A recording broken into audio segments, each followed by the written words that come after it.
1960 жылдардың басы.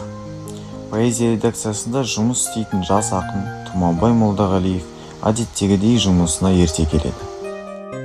Дәлізде әрі-бері толқып жүрген бір адамды көреді. Ол қазақ вальсінің королі Шамшы Қалдаяқов еді. Ақын келгенде Шамшының жүзі бал-бұл жанып, Тұмаш, мен саған келдім, Шымкенттің пойызынан жаңа түстім деп амандасады. Таңырқаған Тұмаш, не болып қалды, Шәке, дегенде Шамшы бір жаңа ән туды. Сол әнге сөзді сен жазуың керек дейді. Ақын ұялып, Шәке, жаныңызда не бір мықты ақындар жүр ғой, дегенде Шамшы бірақ ауыз сөзбен кесіп айтады. Жоқ, бұл әнді сен жазуың керек дейді. Сөйтіп екеуі бөлмеге кіреді. Шамшы сиясы әлі кеппеген әуенің алғаш рет орындайды. Бұл туынды Тұмабайдың жүрегін бірден баурайды. Осылай әннің барлық шумағы небәрі 10 минутта жазылады.